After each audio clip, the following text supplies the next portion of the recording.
नमस्कार दोस्तों, मैं हूं Neetu Gupta. Welcome to the ask me series.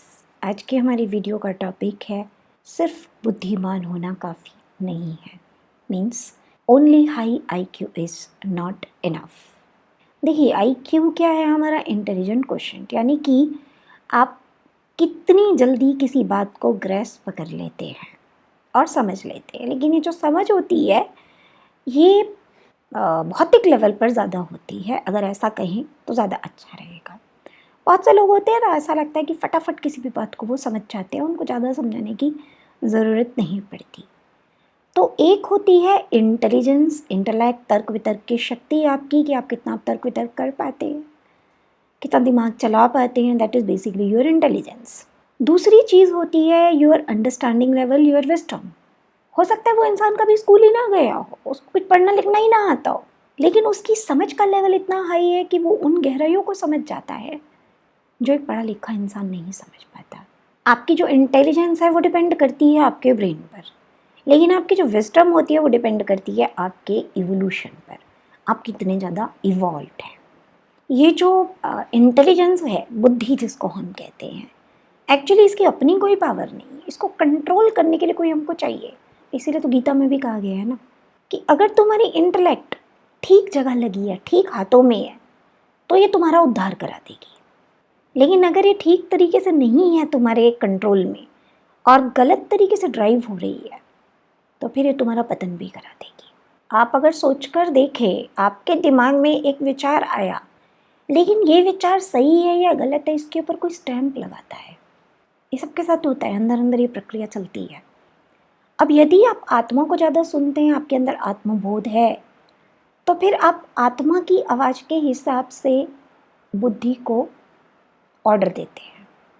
आत्मा को अगर कोई चीज़ गलत लग रही है तो बुद्धि चाहे कितने ही तर्क वितर्क दे, आप उसको आत्मा के तर्क वितर्क देकर अपनी बात मनवाते हैं, जो ठीक है हमारे लिए।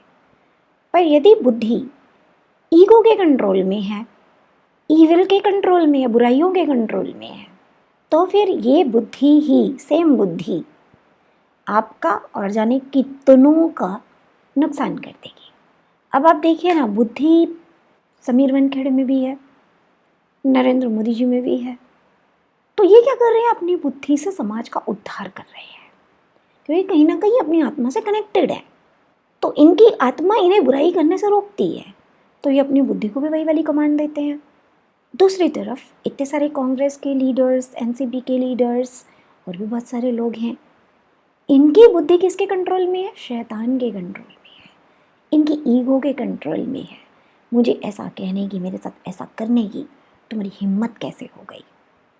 तो इनकी बुद्धि किस तरह से काम करती है? हम कहते हैं उल्टा ही काम करती है इनकी बुद्धि। उल्टा क्यों काम करती है? क्योंकि इनकी बुद्धि सही हाथों में नहीं है। तो सिर्फ इंटेलिजेंट होना इज़ नॉट इनफ। ऑफकोर्स हमें इवोल्यूशन करने के लिए भी बुद्धि की ज़रूरत पड़ती है, क्योंकि सही और गलत को बहुत बारीकी से हमें देखना आना चाहिए। लेकिन सिर्फ देखना आना इज़ नॉट इनफ। अगर इसके ऊपर अहंकार का इन्फ्लुएंस आ गया, बुराई का इन्फ्लुएंस आ गया, तो भले ही कितना मास्टरमाइंड हो आपका, वो संसार का नुकसान ही करके जाएगा। इसी संसार में वो लोग भी हैं जो बीमारियों के लिए वैक्सीन बनाते हैं, और इसी संसार के अंदर वो लोग भी हैं जो अपनी बुद्धि से नए नए वायरस ढूंढकर बीमारियां फैलाते हैं। तो बुद्धि दोनों में है, कौन उसका कैसे इस्तेमाल कर रहा है ये डिपेंड करता है। मैनिपुलेशन भी दो तरह की होती है। मैनिपुलेशन एक बुद्धिमान व्यक्ति ही कर सकता है। जो व्यक्ति सही के लिए चीज़ों को मैनिपुलेट करता है वो संसार को और अपना भला कर देता है, जैसे कृष्ण करते हैं। पर जो व्यक्ति गलत काम के लिए मैनिपुलेशंस करता है वो दूसरों को भी नुकसान पहुंचाता है और अंत में खुद को भी पहुंचा देता है। तो बुद्धि तो दोनों के पास है, पर बुद्धि किस तरह से काम कर रही है ये ज़्यादा इम्पॉर्टेंट है। अगर आप जल्दी जल्दी किसी के इन्फ्लुएंस में आ जाते हैं, माइंड तो है आपके पास बहुत, लेकिन उस माइंड का फ़ायदा क्या? किसी ने भी कुछ कहा और आपको यकीन हो गया और आप उसकी बातों में आ गए और आपने फटाफट ले लिए जल्दी में उल्टे सीधे डिसीज़न और मार ली अपने ही पैरों पर कुल्हाड़ी। तो ऐसी बुद्धि किस काम की? Are you getting? लेकिन वहीं अगर आप में डीप लेवल की अंडरस्टैंडिंग होगी कि no this is not right, तो आप जल्दी में ऐसे उल्टे सीधे फैसले नहीं लोगे। मीन्स आप अपने माइंड को इन्फ्लुएंस होने से, करप्ट होने से, नेगेटिव होने से बचाओगे। So what is more important is बुद्धि तो होनी चाहिए, लेकिन सिर्फ IQ लेवल हाई होने से बात नहीं बनेगी।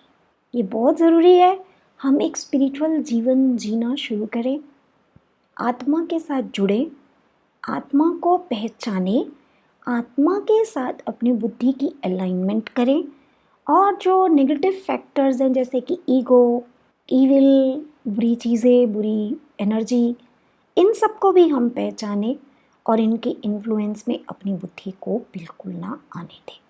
तो अच्छी बात है अगर आपकी ग्रेस्पिंग पावर हाई है, आपका IQ लेवल हाई है, लेकिन अब ये IQ लेवल से आपको मैक्सिमम बेनिफिट मिले और ये IQ आपका नुकसान ना कर दे, इसके लिए जितना जल्दी हो अपनी आत्मा से जुड़िए, अपनी बुद्धि को आत्मा के साथ मिलाकर अपने डिसीज़न लीजिए। ऐसा करेंगे तो ज़िंदगी में परेशानियों से बचे रहेंगे और अपनी इसी बुद्धि का इस्तेमाल करके अपने और समाज के लिए बहुत सारे अच्छे काम करके चले जाएंगे।